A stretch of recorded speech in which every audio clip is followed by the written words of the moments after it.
ಸಾಧ್ಯತೆ ಕೂಡ ಇರುವಂಥದ್ದು. ಫ್ಯಾಮಿಲಿ ಓರಿಯೆಂಟೆಡ್ ಮೂವಿ ಕೂಡ ಅಂತ ಹೇಳಲಾಗ್ತಾ ಇರುವಂಥ ಹಿನ್ನೆಲೆಯಲ್ಲಿ ಮೂವಿ ಅಂತೂ ಹಿಟ್ ಆಗುತ್ತೆ, ನೋ ಡೌಟ್ ಅನ್ನುವಂಥದ್ರ ಬಗ್ಗೆ ಸಾಕಷ್ಟು ಜನ ನ್ಯೂಟ್ರಲ್ ಇರುವಂಥ ಪ್ರೇಕ್ಷಕರು ತಮ್ಮ ಅಭಿಪ್ರಾಯವನ್ನ ವ್ಯಕ್ತಪಡಿಸ್ತಾ ಇದ್ದಾರೆ. ಓಕೆ, ಅಭಿಮಾನಿಗಳು ತಮ್ಮ ಹೀರೋ ಬಗ್ಗೆ ಹೊಗಳ್ಕೊಳ್ತಾರೆ, ನೋ ಡೌಟ್. ಆದರೆ ನ್ಯೂಟ್ರಲ್ ಇರುವಂಥ ಪ್ರೇಕ್ಷಕರು ಕೂಡ ಉತ್ತಮವಾದಂಥ ಪ್ರತಿಕ್ರಿಯೆಯನ್ನು ಕೊಡ್ತಾ ಇದ್ದಾರೆ. ಚೆನ್ನಾಗಿದೆ ಮೂವಿ, ನೋಡ್ಬೋದು ಆರಾಮಾಗಿ, ಪೈಸಾ ವಸೂಲ್ ಅನ್ನುವಂಥದ್ರ ಬಗ್ಗೆ ಕೂಡ ಮಾತನಾಡ್ತಾ ಇದ್ದಾರೆ. ಇವತ್ತು ಹೇಗಿರುತ್ತೆ ರಿಯಾಕ್ಷನ್ ಕಾದ್ ನೋಡಬೇಕು.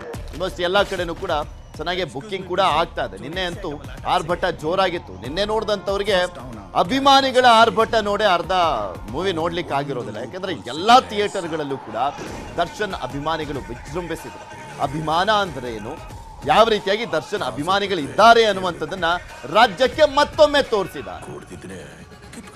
ಇದ್ರ ಬಗ್ಗೆ ಇನ್ನಷ್ಟು ಮಾಹಿತಿಯನ್ನು ಕೊಡ್ತಾ ಹೋಗ್ತಾರೆ ನಮ್ಮ ಪ್ರತಿನಿಧಿ ಸತೀಶ್ ನಮ್ಮ ಜೊತೆ ದೂರವಾಣಿ ಸಂಪರ್ಕದಲ್ಲಿ ಜಾಯ್ನ್ ಆಗಿದ್ದಾರೆ. ಸತೀಶ್, ನಿನ್ನೆ ಡೆವಿಲ್ ಯಾವ ರೀತಿಯಾಗಿತ್ತು ಅನ್ನುವಂಥದ್ದನ್ನ ಅಭಿಮಾನಿಗಳು ತೋರಿಸಿದ್ರು ರಾಜ್ಯದ ಜನಕ್ಕೆ, ದೊಡ್ಡ ಮಟ್ಟದಲ್ಲೇ ವಿಜೃಂಭಣೆ